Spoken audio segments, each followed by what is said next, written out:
अस्सलाम वालेकुम my YouTube family, कैसे हैं आप लोग। आई होप आप लोग सब ठीक होंगे, खैरियत से होंगे, मज़े में होंगे। अल्हम्दुलिल्लाह मैं कराची एयरपोर्ट से जिद्दा एयरपोर्ट पर पहुंच चुकी हूं और जिद्दा पहुंचते ही मुझे बहुत ज़्यादा खुशी हो रही है क्योंकि आज मेरा उम्रा अदा होगा। खाने काबा को देखूंगी और पहली नज़र की दुआ करूंगी। बहुत ही एक्साइटेड हूँ और व्लॉग को आप लोगों ने पूरा देखना है क्योंकि स्टेप बाय स्टेप आपको भी गाइड करती रहूँगी। तो चैनल को अभी तक आप लोगों ने सब्सक्राइब नहीं किया तो चैनल को सब्सक्राइब कर दे, बेल आइकन को प्रेस कर दे। ये फास्टेस्ट ट्रेन हमें लेकर जाती है हमारे लगेज तक। बहुत ही अच्छी ट्रेन है, बहुत ही फास्ट थी।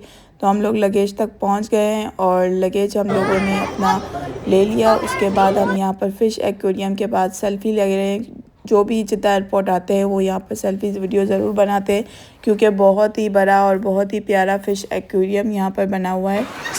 सो गाइस, जैसे कि हम मिकात पहुंच गए थे, हम लोगों ने नियत कर ली थी और नियत करने के बाद लब्बैक पढ़ना स्टार्ट कर दिया था।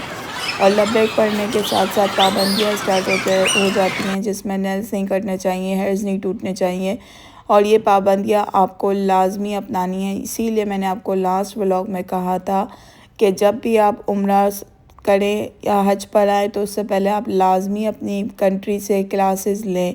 उससे ये होगा कि आप इतना दूर आते हैं, अल्लाह के घर आते हैं, इतना सफ़र करके आते हैं तो आपका जो उम्रा है वो सही तरीके से अदा हो, कबूल हो। मेन चीज़ें जो हैं आज के इस व्लॉग में मैंने आपके साथ सारी शेयर कर देनी है।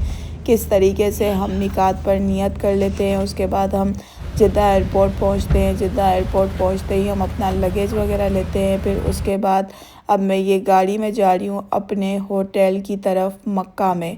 मक्का के आसपास ही सारी रिहाइशें होती हैं, होटल्स वगैरह। तो वहाँ पर सारे जो उम्रा करने आते हैं वो सारे मक्का के इर्द गिर्द ही रहते हैं, वहाँ पर ही होटल्स वगैरह में स्टे करते हैं। अगर किसी का जानने वाला या कहीं कोई रिलेटिव्स फ्रेंड्स वगैरह हैं तो वो कहीं स्टे कर सकते हैं, लेकिन उनको मक्का बार बार आना जाना पड़ेगा। इसलिए जो उम्रा करने के लिए आते हैं वो मक्का के हुदूद में ही आसपास ही रेस्टोरेंट्स में स्टे करते हैं। तो हम लोगों ने जो होटल लिए वो अलगाला ताज होटल है और अलगाला ताज होटल बहुत ही अच्छी होटल है क्योंकि वो कबूतर चौक के बिल्कुल करीब है और कबूतर चौक से सीधा हरम है। जब मैं 2018 में आई थी तब भी मैंने कबूतर चौक पे ही स्टे किया था क्योंकि कबूतर चौक पर स्टे करने में बहुत ही अच्छा रहता है। कबूतर चौक के सीधा ही हरम है और हरम के अंदर खाने काबा है। हमें ज़्यादा चलने की ज़रूरत नहीं पड़ती और शटल सर्विस में हमें थोड़ा दूर से चलना पड़ता है, बस में बैठना पड़ता है। तो यही फ़र्क है। और जो हरम के अंदर होटल्स हैं वो काफ़ी एक्सपेंसिव है। तो इंशाल्लाह कभी वो भी नेक्स्ट टाइम एक्सपीरियंस करेंगे। और बस खाने काबा की तरफ पहुंचने वाली हूँ, हरम के अंदर आ चुकी हूँ। माशाल्लाह माशाल्लाह, इतनी रौनक माशाल्लाह कि मैं आपको बयान नहीं कर सकती। और मैं जा रही हूँ खाने काबा की तरफ अपनी पहली नज़र, अपनी पहली दुआ लेकर। तो बस अल्लाह ताला सबकी दुआएं कबूल फरमाए, अल्लाह ताला सबके हज उम्रे कबूल फरमाए। और मेरी दुआ है जो यहाँ आने के लिए तड़प रहा है अल्लाह ताला सबको बुलाए। और यहाँ पर हमारा खाने काबा को पहुँचते ही पहली नज़र की दुआ कर ली और हमारा तवाफ़ स्टार्ट हो रहा है। तवाफ़ स्टार्ट होता है ग्रीन लाइन से लेकर 7 चक्कर के तवाफ़ होते हैं। हमें 7 चक्कर लगाने हैं खाने काबा के इर्द गिर्द और जब ग्रीन लाइट आएगी तो हमें खाने काबा के गेट को जो अजर अस्वद है वहाँ पर हमें बोसा देना है। लोग करीब से बोसा देते हैं और लेडीज़ वगैरह हम दूर से भी बोसा दे सकते हैं क्योंकि काफ़ी रश होता है और अजर अस्वद का बोसा लेना भी बहुत डिफ़िकल्ट होता है, रश बहुत ज़्यादा होता है। तो बस हम लोग अपना तवाफ़ कंप्लीट कर रहे हैं और अल्लाह ताला से अच्छी अच्छी दुआएं मांग रहे हैं। अल्लाह ताला हम सब की दुआएं कबूल फरमाए।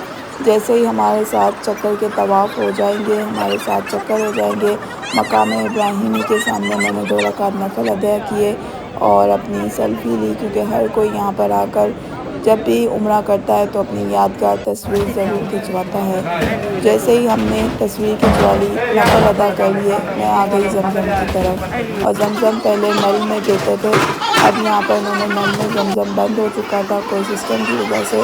इन लोगों ने कूलर में ही जमज़म रखा था। हम लोगों ने बहुत पेट भरकर दिल से जमज़म पिया क्योंकि इस जमज़म के लिए हम बहुत ही तरसते हैं, इसमें शिफा है।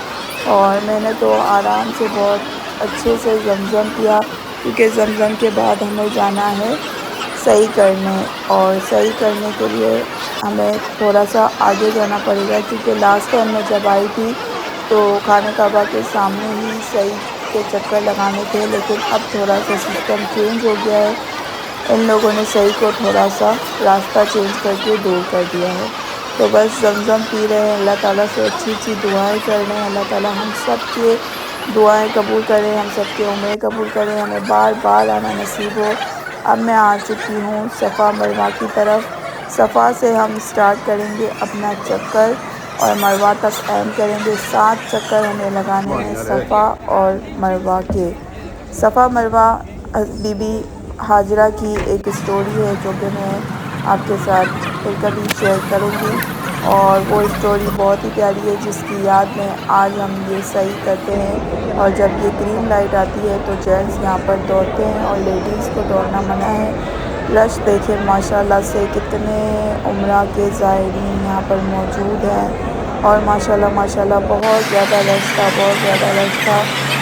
तो गाइस जितना मेरी नॉलेज में है मैंने आपके साथ शेयर कर दिया अपने उम्रे का एक्सपीरियंस। लास्ट टाइम भी इसी तरीके से उम्रा हुआ था। सबसे पहले खाने काबा को देखकर पहली नज़र की दुआ करनी है, उसके बाद हमने तवाफ़ करना है, 7 चक्कर लगाने हैं, उसके बाद हमने नफल अदा करने हैं, ज़मज़म पीना है और सफ़ा मरवा पर 7 चक्कर लगाने हैं। तो ये हमारा उम्रा कंप्लीट हो जाएगा, और अल्लाह ताला से दुआ है कि हमारी जो भी टूटी फूटी इबादतें हैं वो कबूल हो जाएं।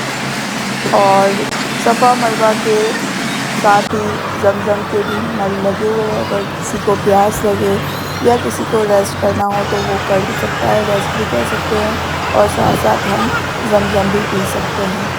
सो गाइस, उम्मीद है आपको मेरा आज का ये ब्लॉग और मेरी इबादत जो मैंने आपके साथ शेयर की आपको पसंद आई होगी। चैनल को सब्सक्राइब कर दीजिएगा, बेल आइकन को प्रेस कर दीजिएगा। फिर मिलूँगी इंशाल्लाह एक नए ब्लॉग के साथ। अल्लाह हाफ़िज़।